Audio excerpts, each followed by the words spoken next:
नमस्कार, स्वागत है आपका। मैं आपके साथ अनुराग सिंह। 10 नवंबर 2025 यानी कि आज से ठीक 20 दिन पहले राजधानी दिल्ली के सबसे हाई सिक्योरिटी इलाके लाल किले के पास आतंकियों ने अपने नापाक मंसूबों को अंजाम दिया। i-20 कार में ब्लास्ट से पूरी दिल्ली को दहलाकर आतंकियों ने रख दिया था। इस धमाके के बाद आतंकियों का एक व्हाइट कॉलर टेरर मॉड्यूल बेनकाब हुआ और जो सबसे पहला नाम सामने आया वो था लेडी टेररिस्ट शाहीन का। मेडिकल कॉलेज की आड़ में आतंकी साजिश का यह पूरा ताना बाना बुन रही। आतंक की दुनिया में इस नाम को मैडम सर्जन के नाम से जाना जाता था। कनेक्शन की बात करें तो शाहीन की पहुंच डायरेक्ट आतंकी मसूद अजहर की बहन सईदा अजहर तक थी। जानकारी तो यह भी है कि लेडी मसूद अजहर को सीधा ऑर्डर सईदा से ही मिला करता था। जब यह लेडी आतंकी एजेंसीज के हत्थे चढ़ चुकी है तो उसके सारे आतंकी चिट्ठे धीरे धीरे खुल रहे हैं। इससे जुड़ी खबरें क्या आ रही हैं, सबसे ताजा सबसे लेटेस्ट अपडेट क्या है, मैं आपको बताऊंगा। सबसे पहले बात बड़ी खबर की करते हैं। टेरर नेटवर्क पर जो एक्शन लिया गया उससे जुड़ी बिग ब्रेकिंग। जांच एजेंसीज टेरर नेटवर्क के टीम बी को तलाश रही है। एनआईए की टीम शाहीन को उत्तर प्रदेश ले जा सकती है। शाहीन से कई सारी कड़ियां जुड़ जाती हैं और जितनी भी कड़ियां जुड़ रही हैं शाहीन सईद से, उन कड़ियों को डिकोड करने की कोशिश की जा रही है और इसमें अब टीम बी की एंट्री हो चुकी है। यानी कि उस टीम बी पर अब फोकस है जांच एजेंसीज का, जिसके संपर्क में शाहीन सईद थी। जमात उल मोमिनात आतंकी मसूद अजहर महिलाओं की ब्रिगेड तैयार करना चाहता था, महिला आतंकियों की ब्रिगेड। और भारत में कामकाज देखने वाली जो मसूद अजहर की बहन से सीधे इंटरलिंक थी वो थी शाहीन सईद। और अब ये पुलिस के हत्थे चढ़ चुकी है, जांच एजेंसीज के हत्थे चढ़ चुकी हैं और ऐसे में इसके हर एक कनेक्शन को बहुत गहनता से खंगाला जा रहा है। हर एक उस किरदार तक पहुंचने की कोशिश की जा रही है जो आतंक में संलिप्त था और ऐसे में टीम बी की तलाश जांच एजेंसीज को लगातार। दिल्ली बम धमाके के बाद आतंकियों के नेटवर्क की जड़ें खंगालने में एनआईए जुटी हुई है। सूत्रों की माने तो एनआईए इसी के तहत डॉक्टर शाहीन उर्फ मैडम सर्जन को लखनऊ और कानपुर ला सकती है। दरअसल जो मोबाइल डेटा फिल्टर किए गए हैं उससे जानकारी मिली है कि डॉक्टर शाहीन लखनऊ और कानपुर के कुछ लोगों से लगातार टच में थी। इतना ही नहीं, दावा यह भी है कि इस घटना के पहले डॉक्टर शाहीन लखनऊ आई थी और कुछ दिनों तक अपने भाई के घर पर ही रुकी थी। इस दौरान उसने कई लोगों से लखनऊ में संपर्क किया। इतना ही नहीं, डॉक्टर शाहीन का जो ससुराल है वो कानपुर में है, उसके पति और बच्चे भी वहां रहते हैं और डॉक्टर शाहीन लगातार वहां के कुछ और लोगों से संपर्क में फोन के जरिए थी, लिहाजा इनकी लोकेशन भी वहां मिली है। इसीलिए कहा जा रहा है कि एनआईए जो है डॉक्टर शाहीन को पहले कानपुर लेकर आएगी, वहां उससे उन लोकेशंस पर ले जाएंगे जहां पर उसके मोबाइल के डाटा फिल्टर होने पे जो लोकेशन मिले हैं उन लोकेशंस पर ले जाएंगे। उन लोगों से पूछताछ की जाएगी जो डॉक्टर शाहीन को जानते थे।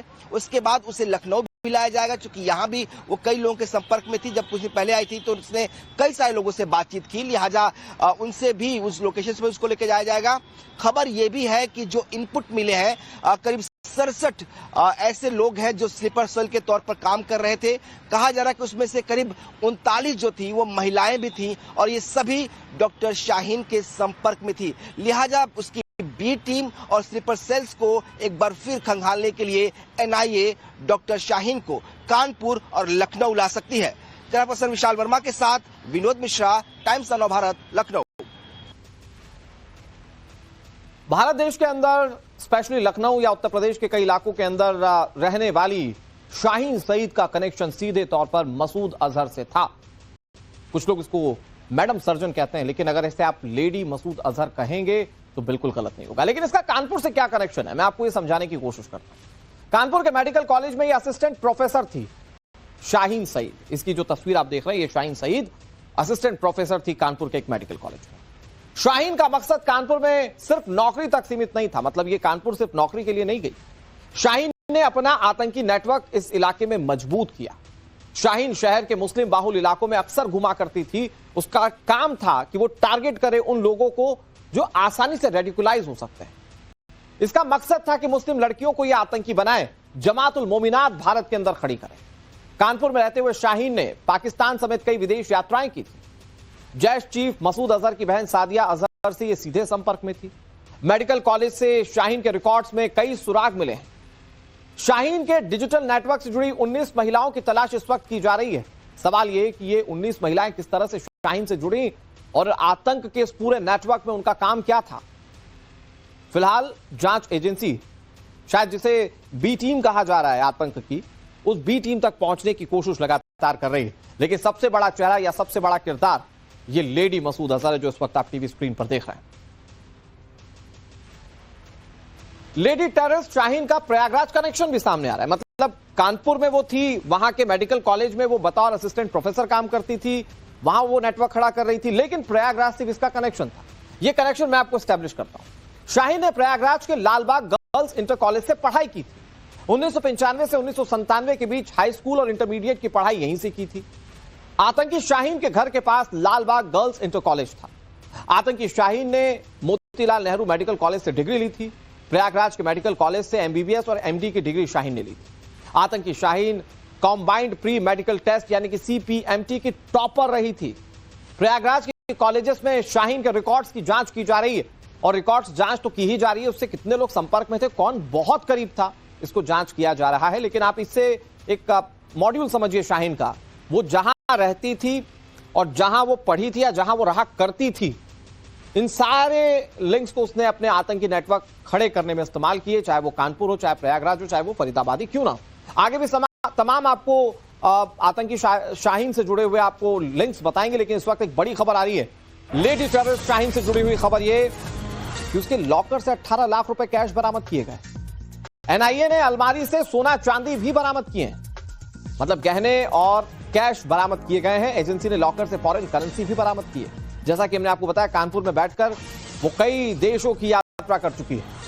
दिल्ली धमाके के बाद आतंकी मॉड्यूल की जांच जैसे जैसे आगे बढ़ रही है, केस में नए नए खुलासे हो रहे हैं। एनआईए की टीम ने लेडी आतंकी डॉक्टर शाहीन को लेकर फरीदाबाद का निरीक्षण किया। इस दौरान शाहीन को अल फलाह में उसके रूम नंबर 22 में ले जाया गया और इसी रूम नंबर 22 में बहुत सारा कैश, सोना, चांदी, विदेशी करेंसी एनआईए के हाथ लग गई। यह पैसा कहां से आया था, एजेंसी ने इसकी पड़ताल शुरू कर दी है। और क्या इसका इस्तेमाल भी, वैसे जाहिर बात है कि आतंकी है तो पैसे का इस्तेमाल आतंक के लिए ही करेगी।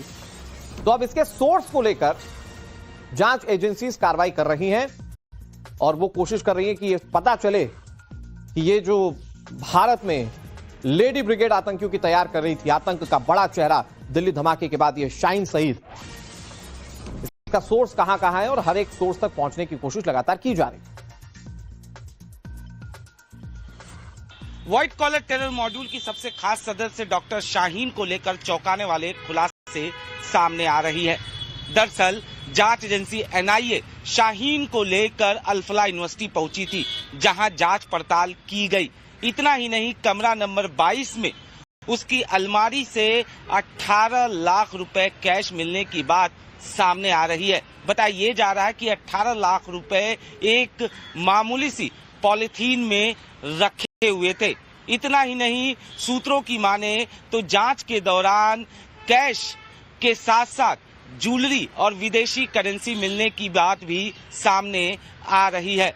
जाहिर तौर पर अगर डॉक्टर शाहीन की बात की जाए तो इसी साल सितंबर महीने में शाहीन ने एक ब्रीजा कार खरीदी थी, वो भी कैश में। ऐसे में जांच एजेंसी इस बात की जांच कर रही है कि आखिरकार उसके पास इतना कैश कहां से आया। इतना ही नहीं, उस एडमिन ब्लॉक के उसके लॉकर की भी तलाशी ली गई।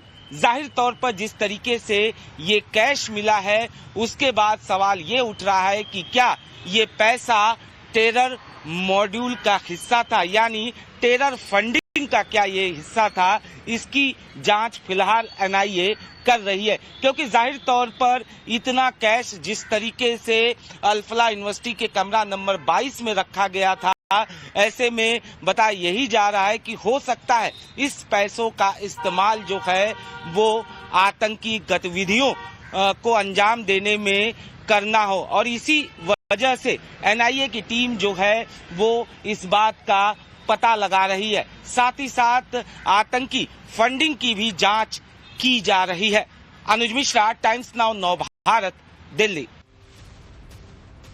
तो सबसे बड़ा सवाल ये कि आतंकी शाहीन जो इतना सारा पैसा या इतना सारा ऑर्नामेंट यानी कि ज्वेलरी रखकर अपने कमरे में आतंक की पाठशाला चला रही थी, आखिर वो उसका करने क्या वाली थी और इससे ये पैसे मिले कहां से। लेकिन जब जांच टीम पहुंची तो कमरा कुछ ऐसा ही था।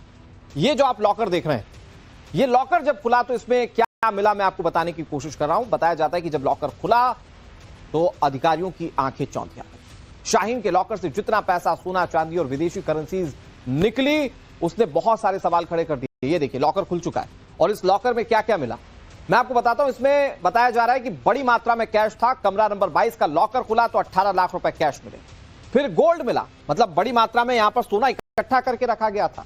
और आकलन किया जा रहा है कि ये जो सारी करेंसी थी या जो सारा पैसा था या जो सारी संपत्ति थी, यह आतंक में इस्तेमाल होनी थी। फॉरेन करेंसी यहां पर रखी हुई थी, अलग अलग देशों की फॉरेन करेंसी यहां पर रखी हुई थी।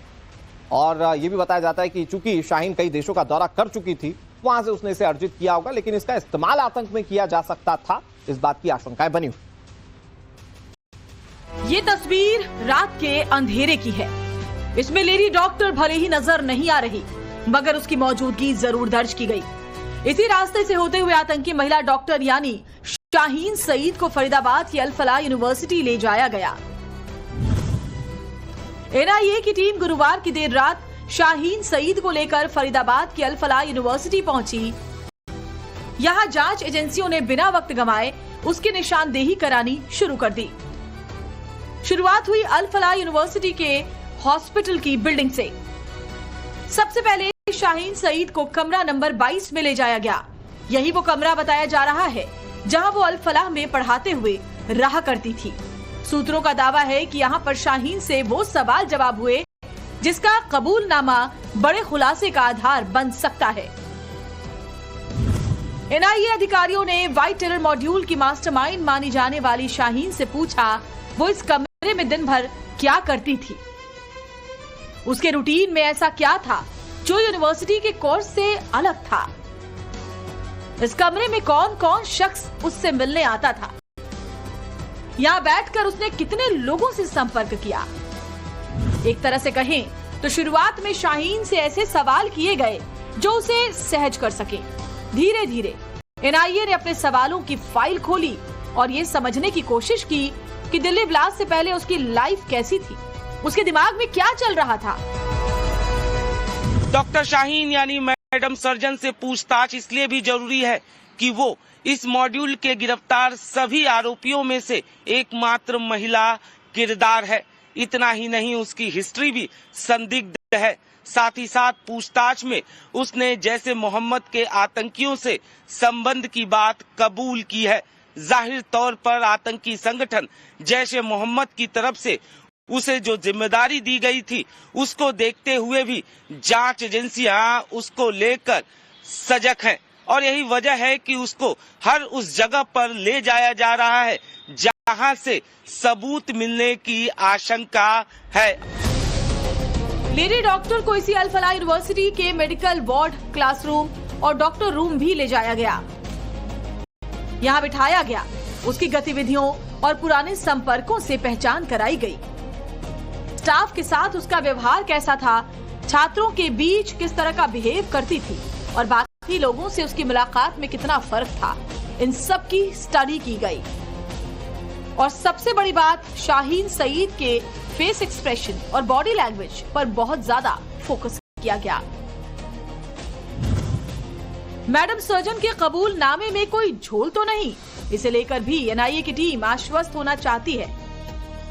इसीलिए जांच एजेंसियों ने इन सभी लोगों की लिस्ट बनाई ताकि फ्यूचर में इनसे पूछताछ की जा सके और क्रॉस एग्जामिनेशन के दौरान शाहीन सईद से आमना सामना कराया जा सके। जांच एजेंसियां हर एंगल और सारे लिंक तसल्ली से खंगालना चाहती है। मैडम सर्जन का उत्तर प्रदेश और देश के कई शहरों से लिंक रहा है। उनका अगला लिंक सामने आ रहा लखनऊ से। बताया जाता है कि लखनऊ की रहने वाली हैं लेडी टेररिस्ट शाहीन। शुरुआती जीवन और परिवार लखनऊ से ही जुड़ा रहा। लखनऊ के कैसर बाजार में साल 1979 में शाहीन का जन्म हुआ था। लखनऊ के सरकारी गर्ल्स कॉलेज से उन्होंने 10वीं और 12वीं की पढ़ाई की। 12वीं तक की पढ़ाई जब तक आतंकी शाहीन कर रही थी, तब तक वो क्लास की टॉपर रही थी। लखनऊ में शाहीन के घर से कई संदिग्ध दस्तावेज बरामद किए गए। शाहीन ने लखनऊ के पते पर ही सिम कार्ड लिया था और वो लगातार आतंक के नेटवर्क को खड़ा करने की कोशिश कर रही थी। बड़ी बात यह कि ये शुरुआत उसने घर से भी की थी।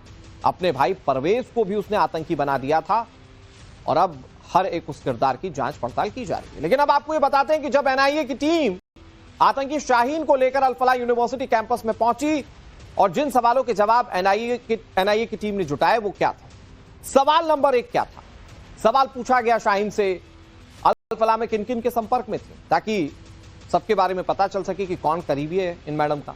तो जवाब दिया शाहीन ने कि कुछ महिलाओं से मुलाकात होती थी, महिलाओं की भर्ती कराना चाहती थी जमातुल मोमिनात के लिए।